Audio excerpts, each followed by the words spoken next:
E aí galera, beleza com vocês? Aqui o professor Matheus, para nós darmos continuidade àquela nossa aula de História do Brasil, já chegando aqui naquele período que é o período da ditadura militar. Né? Então, ditadura militar é o período em que nós tivemos lá os presidentes, né, que eram escolhidos pelos militares. Né? Período esse que vai de 1964 até 1985. Então, aqui, qual é o segredo da brincadeira aqui? Então, quando a gente fala da República Militar, nós tivemos 5 presidentes da República, tá? E aí, então, esses 5 presidentes, para você que vai prestar a prova aí, você tem que guardar a sequência do nome dos presidentes. Aliás, desde as aulas anteriores, que você deve ter assistido, que são as aulas da República Populista, eu já venho dizendo, ó, galera, esses presidentes da República Populista, República Militar e depois aqui do período que se segue, que é o período da República Nova, a gente tem que ter mais ou menos a ideia aí, né, da sequência desses presidentes da República. Mas antes da gente começar a falar desses presidentes da República, vamos aqui ver algumas características, né, e identificar os fatores que legitimaram, na visão dos militares, esse golpe militar aqui, tá certo? Então, qual vai ser a causa do golpe que em 1964 vai acabar derrubando o então presidente da República, João Goulart, tá? Então, o que a gente costuma dizer é que a causa é um contexto, tá? Então, o contexto que seria o contexto do populismo, tá? Então, aquela mobilização de massa feita pelos políticos da época, tá? Faz com que esse movimento ele seja confundido com o quê? Que ele seja confundido com comunismo. Então, isso aqui, ou seja, o auge do populismo, né? Vou até colocar entre parênteses aqui para vocês. O auge desse fenômeno do populismo ocorre exatamente durante o governo de João Goulart, tá? Conhecido como Jango. Né? Então, lembra disso aqui. Então, o auge do populismo, quando essa mobilização de massa torna-se uma ameaça na visão dos Estados Unidos, na visão dos militares, na visão de uma elite, é desferido o golpe em 1964. Outra coisa aqui importante, qual vai ser o argumento utilizado pelos militares? Por isso eu vou colocar aspas aqui, tá? Então vai ser o argumento dos militares e da elite que apoia o golpe. Então uma suposta ameaça comunista, representada então pelo então presidente Jango, tá? Então isso representava uma ameaça comunista. Aí sempre os alunos costumam perguntar, mas era uma ameaça comunista assim? Cara, ser bem sincero, claro que não, tá? Claro que não. Tá? Mas aí a gente tem que levar em consideração o contexto também, que era o contexto da Guerra Fria, tá certo? Então os interesses dos Estados Unidos, tudo contava a favor, né, desse golpe aí. Outro fator aqui, ó, tá? Então também utilizado pelos militares e que de fato estava acontecendo, que é a crise econômica. Então, os altos índices de inflação, né? Então a crise econômica que já vinha se arrastando desde o início do governo dos populistas, lá desde o início do governo de Dutra, mas que só foi se acentuando cada vez mais, faz com que os militares eles se coloquem como uma espécie de salvador da pátria, tá? Então a ideia deles era exatamente tentar reconduzir novamente o país ao trilho do desenvolvimento e do progresso. Então a crise econômica, a ameaça comunista fizeram com que eles desferissem esse golpe militar aí, ok? Então a causa vai ser isso aqui. Agora a gente começa aqui com as características, tá? Então é importante que a gente saiba? É importante para a gente, quando for fazer lá as questões, a gente saber identificar, né, os personagens, falar do que eles estão falando, né, de quem são esses carinhas aí, porque muitas vezes aparecem alguns termos e a gente acaba ficando perdido. Então quando a gente fala de característica aqui, nós temos alguns termos aqui que eles costumam utilizar. Por exemplo, quando a gente fala dos militares, nós temos duas tendências, tá? Então haviam duas tendências entre os militares. Essas duas tendências entre os militares seriam essas daqui, ó. Primeiro, uma ala mais moderada chamada de castelistas. Então nós tínhamos aqui os castelistas. Esses eram moderados. E o que significa ser moderado? Professor, moderado significa que eles acreditavam que o Brasil poderia ser organizado ou reorganizado, e aí após essa reorganização política, ou seja, afastar a ameaça comunista, resolver essa crise econômica, o Brasil poderia novamente ter presidentes civis eleitos de forma democrática. Então, por isso que os castelistas, eles eram considerados, faltou um S aqui, eles eram considerados moderados, ok? Aí do outro lado, nós temos a galera que era o pessoal da linha dura. Esse pessoal da linha dura, eles eram mais conservadores, né, mais ortodoxos na sua visão. Então, eles defendiam o ideal que nós chamamos assim, ó, de revolução permanente. Então, por que revolução permanente? Eles diziam que os civis já haviam dado mostra da sua incompetência e levado o Brasil para o fundo do poço, trazendo uma série de ameaças. Então, aqueles militares que eram da ala linha dura, eles diziam que a revolução veio para ficar. Ou seja, essa revolução, ou seja, o governo militar, ele ficaria para sempre. Então, eles não pretendiam redemocratizar o Brasil. Então, são dois termos que às vezes costumam aparecer nas provas, né? E é legal que você identifique. Outra coisa, aí é uma pegadinha muito comum nas provas também. Eles colocarem assim: entre os militares haviam duas tendências, a dos castelistas e dos linha dura. Os castelistas, eles não eram violentos, ao passo que os linha dura agiam com violência. Errado. Por que está errado, Mateus? Porque os dois eram violentos, tá? Mas eu li lá nos livros, Mateus, que o governo mais assim, violento, mais repressivo foi o governo dos linha dura. Verdade, mas isso não significa que os castelistas não tenham sido violentos também. Vocês entenderam? Então, cuidado, isso é uma pegadinha. Ambos eram violentos. O que existia de diferente era essa concepção em relação à questão da redemocratização aqui do Brasil. Fechou? Muito bem. Então, essa aqui é uma característica aqui, ó, legal para você guardar. Outra coisa aqui, ó, vamos continuar aqui, ó. Outra coisa importante para vocês, em termos de característica. Quando a gente fala aqui, ó, esse período é um período de grande repressão, né? Ele também é um período marcado pela censura, mas ele tem algumas características do ponto de vista econômico que vocês também acabam aprendendo até nas aulas de geografia, mas também aqui na história para nós é muito importante. Em termos de economia, já que eu disse a vocês que eles pretendiam resolver a crise econômica, eles também adotaram algumas posturas que são posturas bastante controversas aqui, né? Então, a ideia deles era, vamos promover o desenvolvimento. Mas por que controverso? Então, vamos ver aqui, ó. Primeiro, eles vão realizar isso através de uma abertura de mercado. Então, eles realizam uma abertura de mercado. Então, a ideia era atrair empresas estrangeiras aqui para o Brasil. Vou dar uma saidinha aqui da tela, pegar um giz, galera. Então, atrair empresas estrangeiras aqui para o Brasil. Outra coisa que eles pretendiam fazer, já que vamos ter empresas se instalando aqui, a ideia é industrializar o Brasil, temos que fazer com que haja consumo. Então, esse consumo foi estimulado através da concessão de crédito ao consumidor, tá? Vulgo empréstimo, não é isso? Tá? Então, nós vamos conceder crédito, nós vamos realizar empréstimo. Então, essa era uma outra base desse tripé de ações. É aí que vem aquilo que eu falei para vocês no princípio, que foram algumas medidas controversas. E o controverso foi isso daqui, ó, a concentração de renda. Então, a concentração de renda é o que gera controvérsia. Mateus, o que é esse negócio de concentração de renda? É o aumento de impostos. Então, taxas foram aplicadas, né, sobre determinados produtos que eram produtos de consumo populares, tá? Então, produtos que eram consumidos pela massa tiveram impostos maiores do que produtos que eram consumidos, né, por uma elite. Tá? Outra política dentro dessa prática da concentração de renda foi o arroxo salarial. Mateus, o que é arroxo salarial? Arroxo salarial é quando não há aumento do salário.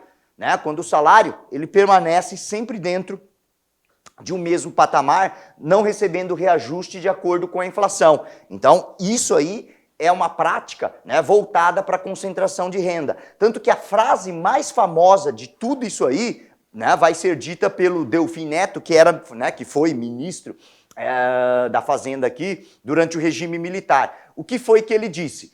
Tá? Ele disse o seguinte: era preciso fazer o bolo crescer para que depois esse bolo pudesse ser dividido com a população como um todo. Ou seja, a concentração de renda, ela seria necessária. Tá? O arroxo salarial também se fazia necessário. Então, com base nesse tripé de ações, eles tentaram estimular o desenvolvimento econômico aqui do Brasil. Então, são outras características aqui, são essas três que às vezes costumam aí aparecer aí na prova. Para eu finalizar a brincadeira, né, eu vou colocar aqui, ó, a parte política para vocês, né, de alguns termos aí que seria legal que vocês também se identificassem. Olha, fazer um grifo aqui, né, Matheus, para ficar mais bonitinho. Vamos colocar aqui também na economia, ó. Então, em termos de política, o que seria legal que vocês identificassem, né? Então, em termos de política, todas as ações dos militares, elas foram feitas com base na chamada Lei de Segurança Nacional. Ou seja, eles diziam que as ações dos militares, elas eram feitas para tentar preservar os interesses que eram os interesses da nação, a segurança contra uma ameaça. Que ameaça? Uma ameaça externa, uma ameaça interna, uma ameaça subversiva. Mateus, o que é subversão? Cara, subversão é muito relativo. Tá? Subversão é muito relativo. Eu posso dizer que subversão é uma atitude contrária à minha vontade. Então você está sendo subversivo, tá certo? Mas, enfim, era tudo em nome da segurança nacional. Dentro desse contexto, então, foi criada a Doutrina de Segurança Nacional, a chamada DSN. Quando você vê esse termo DSN, era então a cartilha elaborada pelos militares, né, militares, né, da Escola Superior de Guerra, onde estavam lá os grandes oficiais, né, do Exército Brasileiro. Os caras elaboraram essa cartilha que legitimava as suas ações, tá? Que legitimava os seus decretos. E aí, para eu finalizar, isso se eu nem escrevesse, eu tenho certeza que você já se lembraria. Se eu perguntasse assim, meus queridos, qual era o principal mecanismo, né, que legitimava as ações violentas dos militares? Tenho certeza que você deve estar dizendo aí do outro lado assim, os atos institucionais, não é isso? Então, era exatamente dessa forma que os militares que estavam na presidência da República, eles legitimavam as suas ações. Então, eles realizavam mudanças, inclusive na Constituição,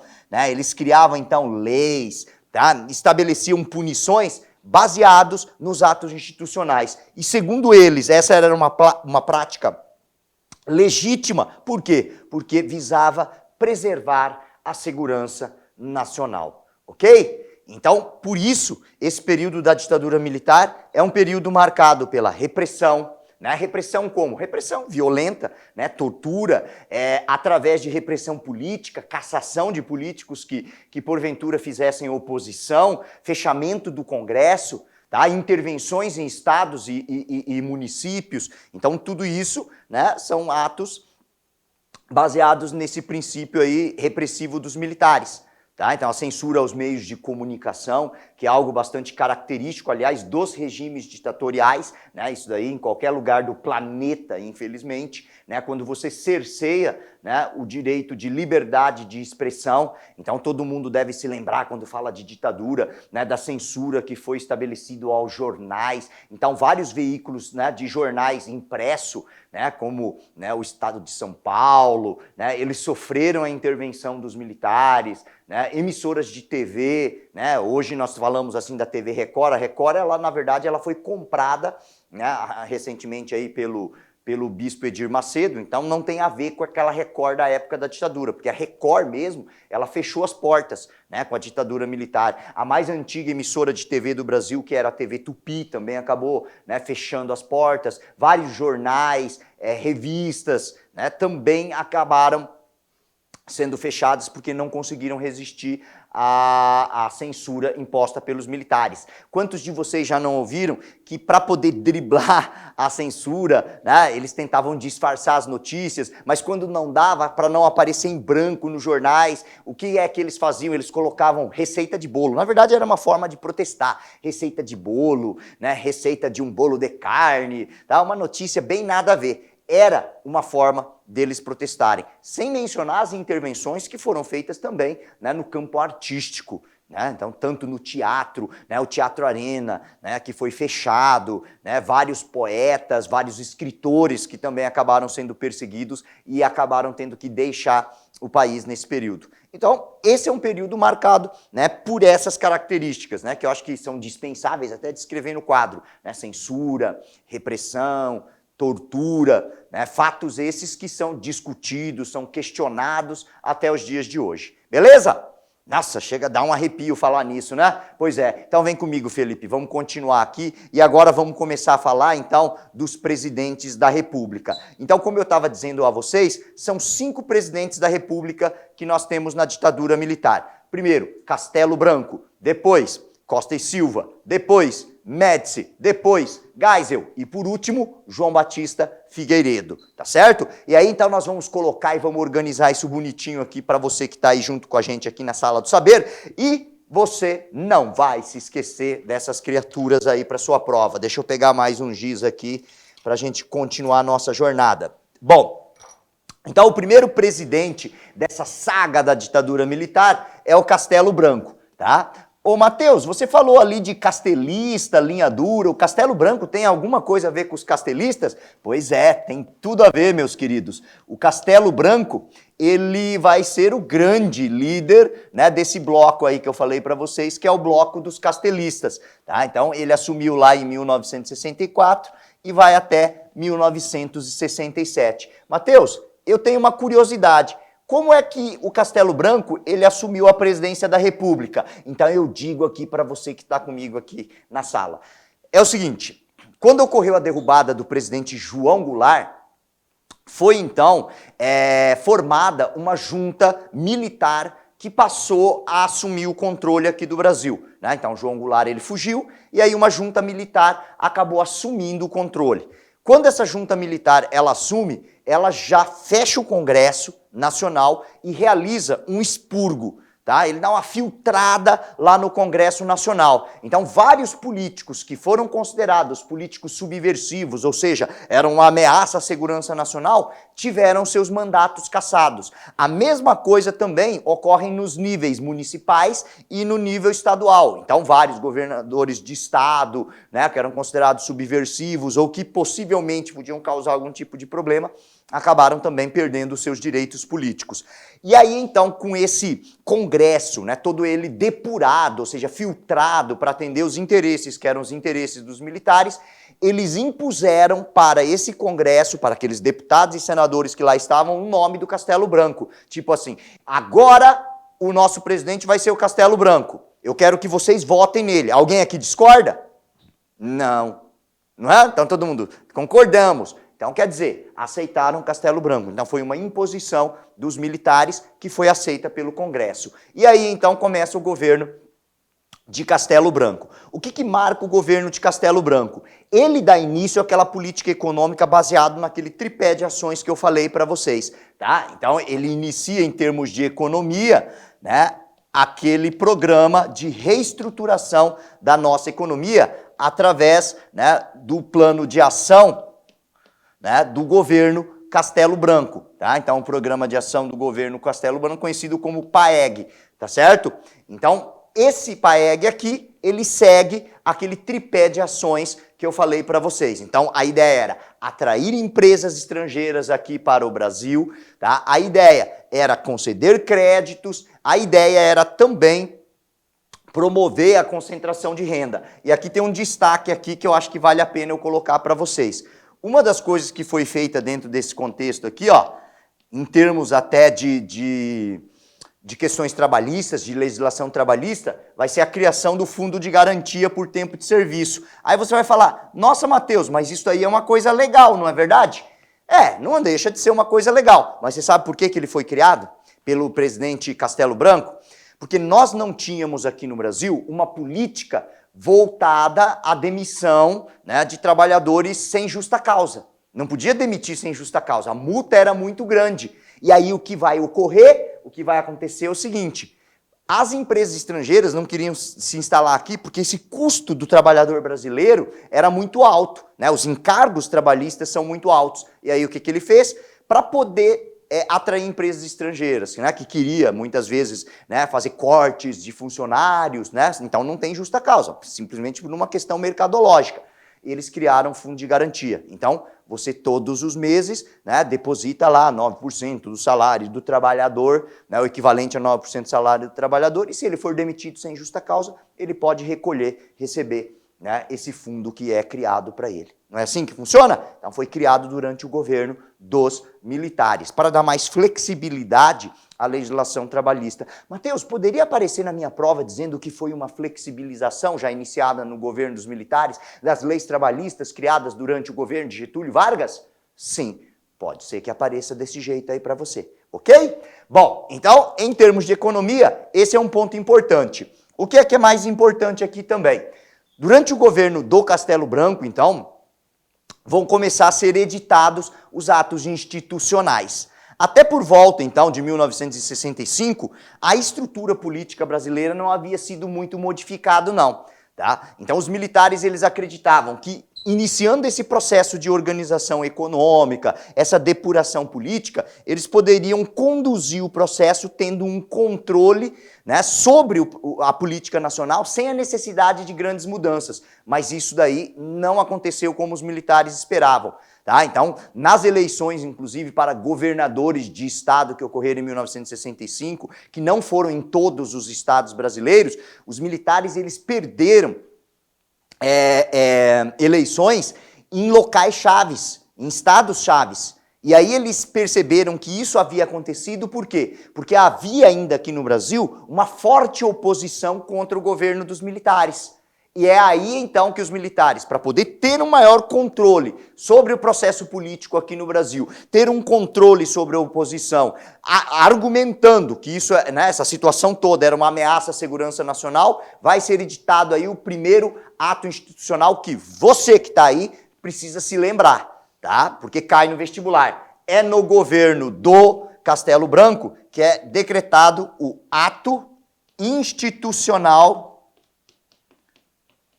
número 2. Qual o objetivo? Ter um maior controle sobre a oposição política. É o famoso, vou até colocar entre parênteses aqui para vocês, AI número 2. Então, o que estabelecia o ato institucional número 2, que você não pode se esquecer? O ato institucional número 2, ele vai levar à extinção dos partidos políticos que existiam no Brasil até aquele momento e leva à criação de 2 partidos que perduraram, então, até 1979. É o chamado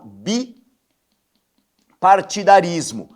Então, institui-se o bipartidarismo. Então, pelo bipartidarismo, nós vamos ter somente 2 partidos políticos a partir de 1965 até 79. Quais vão ser esses 2 partidos políticos? Vai ser a Arena, que é a Aliança Renovadora Nacional. Esse partido, que é a Arena, era o partido de quem apoiava os militares. Tá? Então, quem concordava com as ideias do governo militar se filiava à Arena, Aliança Renovadora Nacional. E aí foi criada também uma oposição controlada. Por quê? Porque essa oposição ela tinha limite, ela não tinha muito o que fazer. Essa oposição era o MDB, que é o Movimento Democrático Brasileiro. Matheus, é o mesmo MDB de hoje? É. Tá? É o mesmo MDB dos dias de hoje. Tá certo? Então, em termos de sigla, pelo menos é. Ok? Falou, mas é só isso então que foi criado com o ato institucional número 2? Não. Também foi estabelecido eleições